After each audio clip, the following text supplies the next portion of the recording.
It started with a knock on the door. Marcus Hale, a 28-year-old auto mechanic from Pasadena, California, was enjoying a quiet Saturday morning when he heard the sharp rapping on his apartment door. He wasn't expecting anyone, especially not. "The police, Marcus Hale?" one officer asked. "Yes? You're under investigation for the alleged theft of a vehicle registered to Mr. Julian Carter." Marcus blinked. "Julian? He's my best friend." The words felt like static in his ears. Theft? Julian's truck. It didn't make sense. Within the hour, Marcus was sitting in a holding cell, completely numb. The officers hadn't arrested him, yet, but they confiscated his phone, took his statement, and told him not to leave town.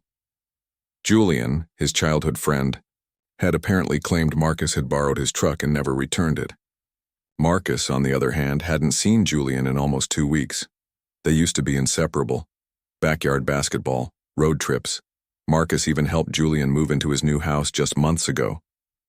Now this? Marcus's lawyer, a calm woman named Renee Clay, told him bluntly, "They're pushing for a court appearance and it's on a fast track. You've been scheduled for arbitration on Judge Judy." Marcus laughed at first. "You're joking, I'm not." Apparently Julian applied through the show. They picked up the case. And just like that, Marcus was going from a quiet life in California to national television, accused of grand theft on one of America's most iconic courtroom shows. The studio. Lights were brighter than Marcus expected. The set looked like a real courtroom, only sleeker, more theatrical. Cameras buzzed quietly as the audience took their seats. Judge Judy Shendlin entered with her trademark stern expression. "Let's get to it," she said. Julian sat across from Marcus, arms folded.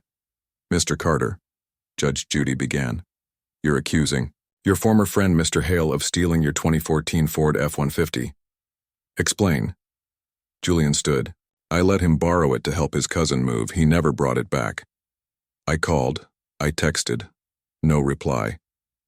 2 days later, I filed a report." Marcus's jaw tightened.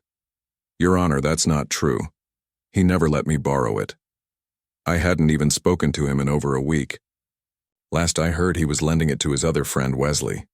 "Who is Wesley?" Judge Judy asked sharply. "A mutual friend. Bit of a troublemaker, if I'm being honest. I warned Julian about him." Judge Judy narrowed her eyes. "Mr. Carter, did you send your truck to this and Wesley?" Julian hesitated. "Answer the question. Yes. But that was before Marcus borrowed it. You just said Marcus took it. Now you're saying Wesley had it first?" Julian stammered. "Wesley said Marcus gave it to him," the courtroom murmured. Judge Judy slammed her hand down. "Enough. I've seen this dance before. Mr. Carter, you have no proof Marcus ever had your truck, no texts, no messages, no surveillance, nothing." Julian shrank in his seat. "In fact," she continued, "it sounds to me like you're trying to cover up the fact you gave your truck to someone irresponsible, and now you're blaming your friend." "Save it," Judge Judy snapped. She turned to Marcus. "You have a good character reference, a job, and no criminal record. You're dismissed. Case closed." The gavel cracked. Marcus exhaled for what felt like the first time in weeks. But the story wasn't over. The spring rain tapped lightly against Marcus's window as he sipped his morning coffee, scrolling through job listings. Though he hadn't been fired, his probationary status at work meant his hours were inconsistent. He needed stability, both emotionally and financially. A knock at the door startled him. It was his sister, Liana. "You look like you haven't slept in a week," she said, stepping inside with 2 grocery bags. "I brought breakfast and I have an idea." Marcus raised an eyebrow. "You always have ideas. Last time it was goat yoga. This is better," she said with a grin. "Start over. Not just job-wise. Life-wise. You've got media attention whether you like it or not. Why not use it?" "You mean profit off the scandal? I mean reframe it. What if you told your side? Start a podcast. Write. Speak. Help others who've gone through public shaming." Marcus was skeptical, but the thought lingered. That evening, He opened a blank document and typed, "When they thought I stole my best friend's truck." What followed was a storm of words. Fear, betrayal, the courtroom, Judge Judy's piercing gaze, the letter from Wesley. By dawn, he had written 10,000 words. A month later, Marcus launched a blog called Framed But Not Forgotten. It went viral. Victims of misidentification, canceled professionals, and even former inmates wrote in. News outlets picked it up. Suddenly, Marcus wasn't just a name from a courtroom meme. He was a voice. Julian watched Marcus's rise with awe and guilt. "I never imagined this would happen," Julian said during one of their now regular coffee meetups. "I didn't either," Marcus replied. "But it helps, telling the truth, turning pain into something useful." Meanwhile, Wesley Knox's appeal failed. In an interview from prison, he admitted to dozens of thefts, citing desperation and addiction. "I never thought about the people left behind," he said. "Marcus, I owe that guy everything. He didn't deserve what happened." Marcus watched the interview in silence. Then he wrote another blog post. "Even thieves have voices." As the months passed, Marcus began speaking at schools, leading seminars on wrongful accusations and the power of public narratives. Universities invited him to speak. He gave TED Talks. Wrote a memoir. Netflix even reached out. But it wasn't fame he chased. It was justice in a world that often picked a story before knowing the facts. Back at home, his once quiet phone buzzed often, with opportunities, support, and questions from those needing hope. One day, as he walked into a lecture hall to speak to criminal justice majors, a familiar voice called out, "Mr. Hale?" It was Judge Judy. She had come as a guest of the university. "I read your story," she said. "You turned courtroom drama into something meaningful. That's rare." Marcus smiled, surprised and humbled. "Thank you, Your Honor. You taught me something too. Truth cuts through noise." Eventually, she nodded, then took a seat in the front row. Marcus stepped up to the mic. "Good evening. Let me tell you about a truck, a friend, and a courtroom that changed everything." The crowd applauded as Marcus finished his talk.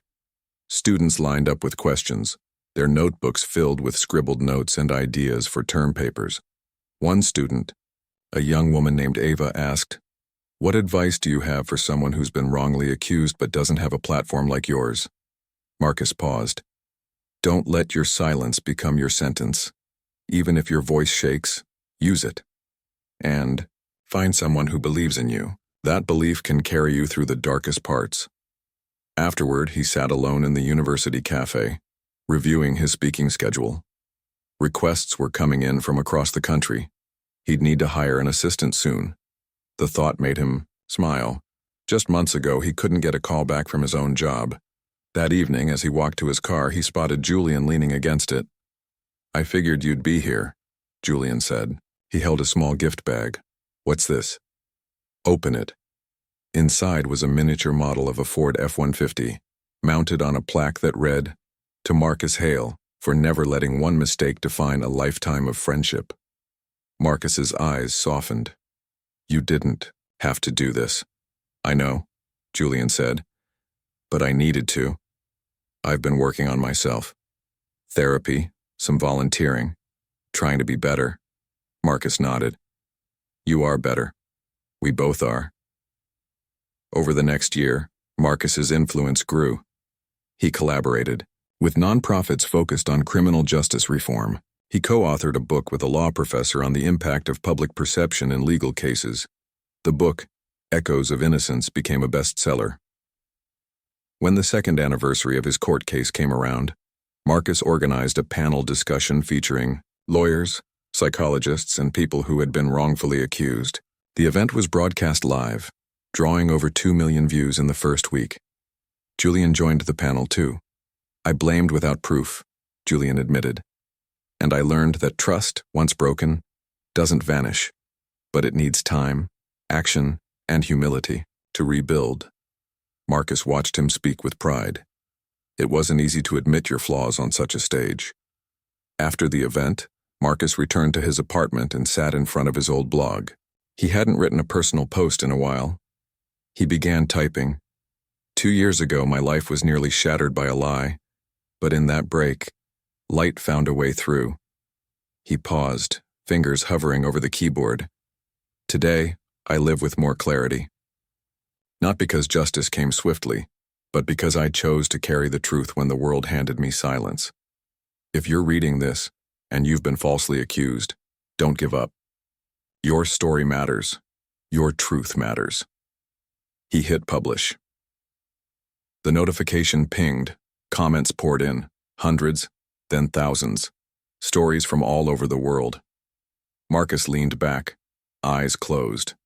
The road had been long, full of shadows, twists, and unexpected turns. But he had made it through. Not just as a man who was once accused, but as a man who found his purpose in clearing the path for others.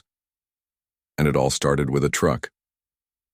The morning sun filtered through Marcus's blinds, casting golden slits across the hardwood floor. He stirred awake not from an alarm, but from the feeling of peace, a rarity he'd grown to cherish. His phone buzzed again and again. He reached for it reluctantly. "Marcus, it's Liana. Call me. It's urgent." He sat up instantly. When he returned her call, she didn't waste time. "There's someone you need to meet," she said. "I just came from the community outreach center. A young man there. He's in trouble. Says he was framed too. His name's Elijah." Marcus was quiet. "You think I can help? I think he needs..." To hear it from someone who made it out. A few hours later, Marcus met Elijah, a wiry 18-year-old with wary eyes and inked knuckles. He sat across from Marcus with arms crossed and mouth tight. "They're saying I jacked a car I didn't even touch. My prints weren't there, but the guy picked me out of a lineup." Marcus listened carefully. He heard echoes of his own story in the boy's voice, the disbelief, the rage, the helplessness. "Do you have a lawyer? A public defender? Says I should take a deal, don't," Marcus said firmly.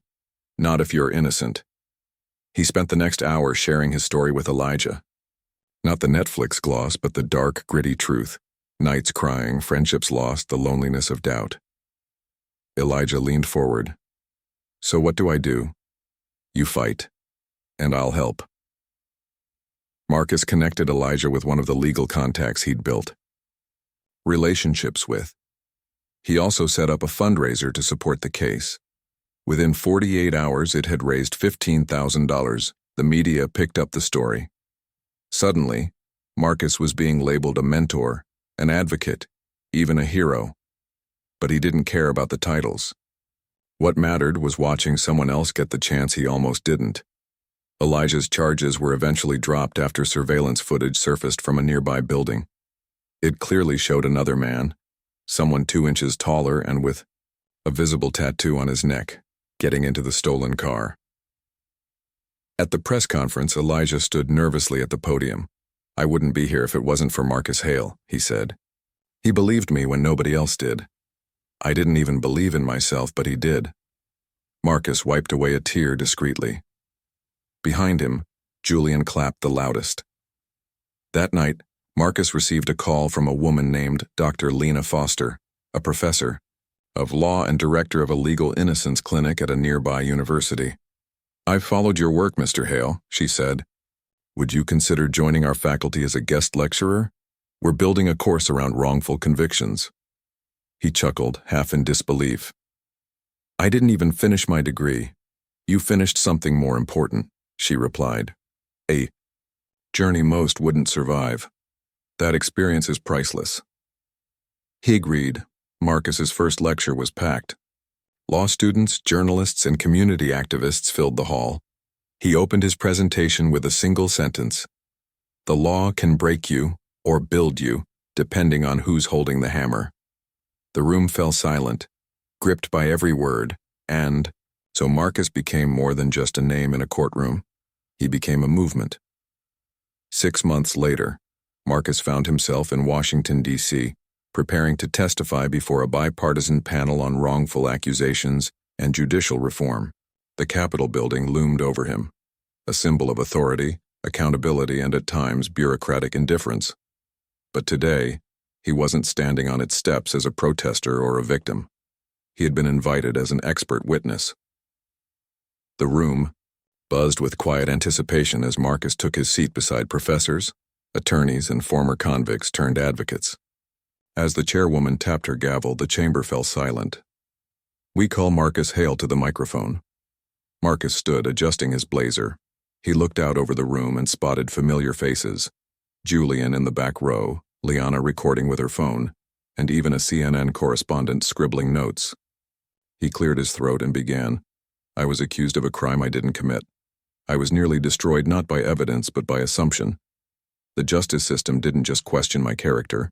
It buried it, briefly, under media headlines and a friend's doubt. But I stand here because I had one thing that couldn't be taken: the truth." As he continued, lawmakers leaned forward. The room was still. He spoke of his trial, the blog, the letters from strangers, and the redemption arc that had grown beyond him. He ended with a plea. "We need reform, not just in how we investigate, but in how we listen. Truth isn't always loud. Sometimes it comes quietly, behind closed doors, whispered through tears, or typed into a forgotten blog at 3 a.m. The applause afterward wasn't thunderous, but it was deeply respectful. That night, over dinner with Liana and Julian, he received a call from his editor. "You're not going to believe this," she said, nearly breathless. "A producer from 60 Minutes wants to feature your story. Prime segment, full background. They're calling it The Man Who Rewrote His Verdict." Marcus chuckled. "That's dramatic." "Exactly," she replied. "It'll sell." 2 weeks later, cameras rolled in his apartment, at the university where he taught part-time, and even in front of the courtroom where Judge Judy had once interrogated him on national television. The segment aired across the country and sent a fresh wave of interest crashing into his inbox. One email stood out. From Judith Scheindlin. Subject: "Let's talk." He opened it slowly. "Marcus, your journey has done something rare. It's proven that television justice can reveal real pain, but also serve as a platform for growth. You took what most would crumble under and you rebuilt it into a mountain others can climb. Would you consider a conversation? Not for the camera. For real. Judy." He read it 3 times. The next day, they met in a quiet bistro on the Upper West Side. Judge Judy wasn't wearing her robe, just a navy blue pantsuit, her signature intensity softened but not erased. "You're not what I expected," she said over coffee. "I get that a lot." They talked for 2 hours, about the legal system, about her new show Judy Justice, and about how media could help or hurt. She asked if he'd ever consider helping behind the scenes, vetting cases, advising on wrongful accusation patterns, maybe even consulting for a new segment. "You've lived it," she said. "That makes you valuable." Marcus left the meeting, not with a job offer, but with something more profound: respect from the very judge who had once doubted him. Months passed. He declined several TV show offers, choosing instead to focus on education and activism. He helped build a nonprofit called Clearline, dedicated to advocating for those misjudged in small claims courts. He funded legal scholarships for students with backgrounds like his. He even mentored young men who had been expelled based on false accusations. One evening, sitting in a quiet park, he reread a letter he'd received in the mail. It was from Wesley again. "I'm 5 months clean, working in a shop inside the prison. I read your blog every week. It keeps me grounded. Maybe one day I'll be out, and if I ever am, I hope to make things right face to face." Marcus folded the letter slowly. Redemption wasn't a one-time gift. It was a process, a painful, often messy one, but possible. And that was what kept him going. He watched the sun dip behind the city skyline. His phone buzzed again. Another student asking for mentorship. Another university requesting a visit. Another anonymous note from someone who had once been silent, but now had found courage to speak. And it all still traced back to a moment. A lie. A courtroom. A judge. A friend. And a truck. The Hale Center flourished. In just under a year, over 400 individuals had received legal guidance, 85 found employment through its Second Chance program, and several youth storytelling workshops had turned into a local podcast series called Truth Tellers. It was the kind of grassroots transformation that didn't always make headlines, but it changed lives.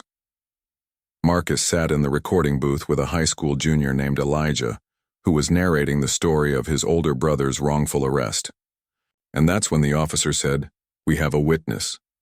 But that witness never existed. Elijah's voice trembled, but he pushed through, determined. Marcus hit stop. "That was powerful, Elijah." The boy turned to him. "Will anyone care?" "They will," Marcus said, "because stories like yours make people see what statistics can't."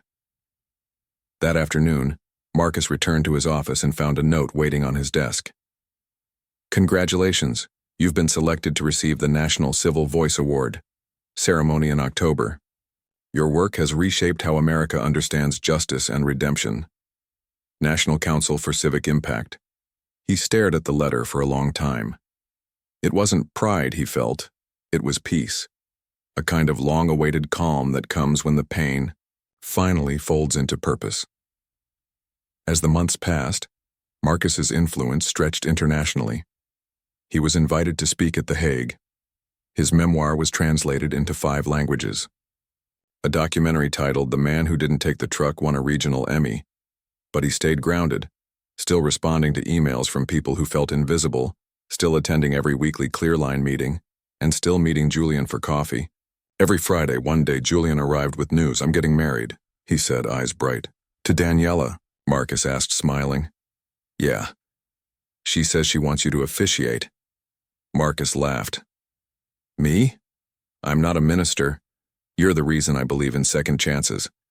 That qualifies you more than most priests I've met." The wedding was small and beautiful. Marcus stood beneath a string of lanterns, reading vows he helped write. When Julian and Daniela kissed, he felt something lift, a full circle moment of healing. Later at the reception, Wesley approached him with a hesitant smile. "I just got offered a job managing the re-entry program full-time." "That's amazing," Marcus said. "I wouldn't have applied without your push. You did the work, Wes. I just opened the door." "No," Wesley said. "You rebuilt the house." They raised a toast together. 3 men who had once stood on opposite ends of trust, truth, and betrayal. Now, they stood shoulder to shoulder. One rainy November morning, Marcus walked alone to the courthouse. Not for a trial, not for an appeal. He had been invited to speak at a judge's retirement celebration. As he stood near the podium, he glanced across the room and saw Judge Judy seated in the front row, her robe folded over her arm. He smiled. "Years ago, I sat in this building defending myself against an accusation I didn't deserve. That day, I thought my life was ending, but I was wrong. It was beginning. Because justice, true justice, isn't about punishment. It's about restoration." As he spoke, the room was quiet. Not out of politeness, but because they were listening. Really listening. He closed his remarks with a quiet certainty. When we choose to believe the best in others, even when we've been taught to assume the worst, we don't just save someone else's story. We save our own. That night, Marcus sat at home with Liana watching the rain trail down the window. "You ever think how this all started?" she asked. He nodded. "A truck, a mistake, a lie. And now? Now it's a life," he said. "A voice. A second chance stretched across thousands of people." He opened his old blog once more, now archived, but still alive. He began typing a final entry. "It's been years. And still, I carry the echoes of what happened, but I carry them differently now. Not as chains, as reminders. I wasn't who they said I was. But now, I've become someone I never imagined I could be. If you're reading this and you feel buried by doubt, accusation, or silence, know this. You are not alone. You are not forgotten. And your story isn't over." He hit publish. And for the first time in a long time, he turned off his computer, stood by the window and watched the world move forward, with him in it,